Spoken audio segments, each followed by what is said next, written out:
అదే RTV app వార్తల్ని క్షణాల్లో చదివే అవకాశం ఉంటుంది. ఒక న్యూస్ పేపర్, ఒక టెలివిజన్ ఛానల్ మీ చేతుల్లో ఎప్పుడూ ఉంటాయి.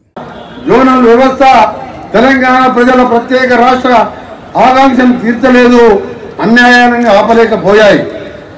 ఫలితంగా తెలంగాణ మలిదశ ఉద్యమం ప్రారంభమైంది. 2011 నుండి తెలంగాణ ఐక్య కార్యాచరణ సమితి జేఏసీ నాయకత్వంలో తెలంగాణలో విద్యార్థులు, ఉద్యోగ సంఘాలు తీవ్ర ఉద్యమం చేశాయి. తెలంగాణ ఉద్యమంలో మన ఉమ్మడి నల్గొండ జిల్లాకు చెందిన కాసల్ శ్రీకాంత్ పాటు ఎందరో నవ యువకులు ప్రాణాలు పోగొట్టుకున్నారు.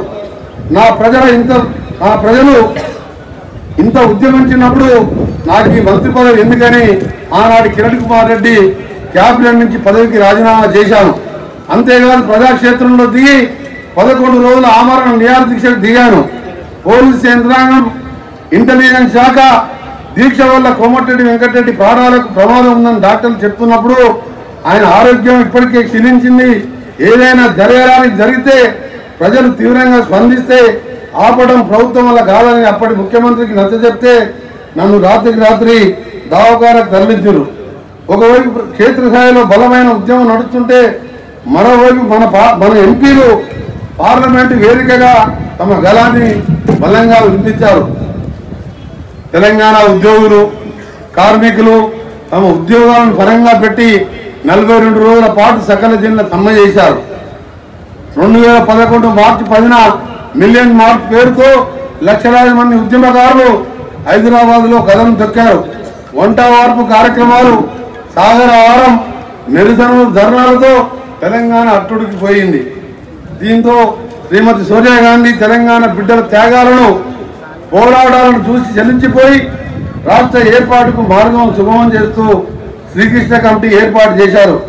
కమిటీ 6 ప్రతిపాదనల ఆధారంగా 2013 జూలై 30న ప్రత్యేక తెలంగాణ కొరకు కాంగ్రెస్ వర్కింగ్ కమిటీ తీర్మానం చేసింది.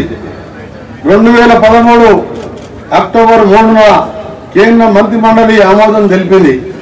2014 జూన్ 2వ తేదీన తెలంగాణ ప్రత్యేక రాష్ట్రం ఏర్పాటు చేయడం జరిగింది. ఈ తెలంగాణ రాష్ట్ర సాధన ఘనత అమరులదే. అమరుల త్యాగం వెలకట్టలేనిది. తెలంగాణ రాష్ట్ర సాధన కోసం జరిపిన మహోద్యమంలో అమరులైన తెలంగాణ బిడ్డలందరికీ నివాళులు అర్పిస్తున్నాను. వారి కుటుంబాలకు నా ప్రగాఢ సానుభూతి తెలియజేస్తున్నాను. గౌరవ ముఖ్యమంత్రి శ్రీ యనమల రేవంత్ రెడ్డి గారి నాయకత్వంలోని మన ప్రజా ప్రభుత్వం తెలంగాణ అమరవీరుల పట్ల మిక్కిలి గౌరవాన్ని ప్రకటిస్తున్నది. ఇటీవల కోటి మహిళా విశ్వవిద్యాలయానికి చాకలి ఐలమ్మ మహిళా విశ్వవిద్యాలయంగా నామకరణం చేయడం జరిగింది. అలాగే హ్యాండ్లూమ్ టెక్నాలజీ సంస్థకు కొండా లక్ష్మణ్ బాపూజీ పేరు పెట్టడం జరిగింది. అంతేకాదు మన ప్రజాప్రభుత్వం ఎన్నికల్లో ప్రజలకు ఇచ్చిన వాగ్దానాలను ఒక్కొక్కటిగా అమలు చేస్తున్నది. ప్రభుత్వం మరియు ప్రభుత్వ రంగ సంస్థల్లో కొత్త ఉద్యోగాల కల్పన కోసం జాబ్ క్యాలెండర్ను ప్రకటించడం జరిగింది. రాష్ట్ర మహిళలందరికీ మహాలక్ష్మి పథకం కింద ఉచిత ఆర్టీసీ బస్సు ప్రయాణం కల్పించాం. ఆరోగ్యశ్రీ పరిమితిని 5 లక్షల నుంచి 10 లక్షల వరకు పెంచడం జరిగింది. మహాలక్ష్మి పథకం కింద నిరుపేదలకు 500 రూపాయలకే గ్యాస్ సిలిండర్ని సరఫరా చేస్తున్నాం. ఇందిరమ్మ ఇళ్ల పథకం కూడా ప్రారంభించుకున్నాం. నిరుపేదలకు గృహజ్యోతి పథకం కింద నెలకు 200 యూనిట్ల ఉచిత విద్యుత్ ఇస్తున్నాం. చరిత్ర కని విని ఎరుగని రీతిలో ఏకకాలంలో 2 లక్షల రూపాయల వరకు రుణమాఫీ చేశాం. ఇందులో మన నల్గొండ జిల్లాలో 1,73,000 కుటుంబాలకు 1,433 కోట్లు రూపాయల రుణమాఫీ చేయడం జరిగింది. రుణమాఫీలో నా నల్గొండ జిల్లాకు అత్యధిక లబ్ధి జరగడం నాకు మిక్కిలి సంతోషం కలిగిస్తున్నది. రాబోయే రోజుల్లో మరింత కష్టపడి జిల్లా రైతులకు అండగా ఉంటానని ఈ సందర్భంగా తెలియజేస్తున్నాను. ఇదే కాదు, ప్రజాగాయకుడు గద్దర్ గారి పేరు మీద హిందీ అవార్డులు ఏర్పాటు చేసుకున్నాం. అందశ్రీ రాసిన జయ జయ తెలంగాణ రాష్ట్ర గీతంగా ప్రకటించుకున్నాం. బహుజన ప్రజారాజ్య స్థాపకుడు సర్దార్ సర్వాయి పాపన్న గౌడ్ జయంతిని అధికారికంగా నిర్వహించుకున్నాం. మహిళలందరికీ పూర్తి అధికారం ఇస్తూ అమ్మ ఆదర్శ పాఠశాల కమిటీల ఏర్పాటు చేశాం. ప్యారిస్ పారా ఒలింపిక్స్ లో పథకం సాధించిన మన తెలంగాణ బిడ్డ జీవాంజీ దీప్తికి ₹1 కోటి పారితోషికంతో పాటు ప్రభుత్వ ఉద్యోగం 500 గజాల ఇంటి స్థలాన్ని ఇచ్చి ప్రోత్సహిస్తున్నాం. ప్రతి నియోజకవర్గానికి ఒకటి చొప్పున అంతర్జాతీయ ప్రమాణాలతో సమీకృత గురుకుల పాఠశాలను ఏర్పాటు చేస్తున్నాం. ప్రభుత్వ పాఠశాలలకు ఉచిత విద్యుత్ కల్పించాం. నల్గొండ ప్రజల కష్ట సుఖాలు నాకు తెలుసు. వారికి ఎల్లప్పుడూ అందుబాటులో ఉండే విధంగా వారానికి ఒకరోజు నేను స్వయంగా ప్రజా దర్బార్ నిర్వహిస్తున్నాను. ఈ కార్యక్రమం ద్వారా ప్రజలను ప్రత్యక్షంగా కలుసుకోవడమే కాక వారి సమస్యలను అప్పటికప్పుడు వేగంగా పరిష్కరిస్తున్నాం. ఈ ప్రజా దర్బార్ ఇతర జిల్లాలకు కూడా ఆదర్శంగా నిలుస్తున్నది. ఎన్నో సంవత్సరాలుగా పెండింగ్ లో ఉన్న ఎస్ఎల్బిసి టనల్ నిర్మాణం కోసం నేను చేయని ప్రయత్నం లేదు. టనల్ బోరింగ్ రిపేర్ అయి పనులు ఆగిపోయి పరిస్థితి వస్తే స్వయంగా అమెరికాకు పోయి robin tunnel boring company CEO లాక్హోమ్తో చర్చించి సమస్యలు పరిష్కరించాను. ఇటీవలనే వారికి 42 కోట్లు కూడా అక్కడి నుంచి రిపేర్ కోసం అమౌంట్ కూడా గౌరవ ముఖ్యమంత్రి గారు, గౌరవ ఇరిగేషన్ శాఖ మంత్రి గారు, గౌరవ ఫైనాన్స్ మినిస్టర్ గారు రిలీజ్ చేసి 3 రోజుల కిందనే వారికి స్పాన్సర్ చేయడం జరిగింది.